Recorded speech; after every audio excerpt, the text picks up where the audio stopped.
Hey friends, if you encounter high CPU usage on your system due to Valorant process Unrealcfsubprocess.exe, then the solution is as follows.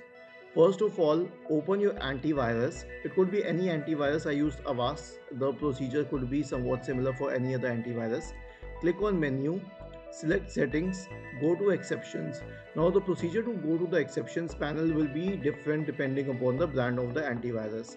Click on add exception, click on browse, scroll down, select Valorant, select the Riot client, click on OK, click on add exception, and this is it. Your problem will be solved. If you wish, you can restart your computer and try launching Valorant once again.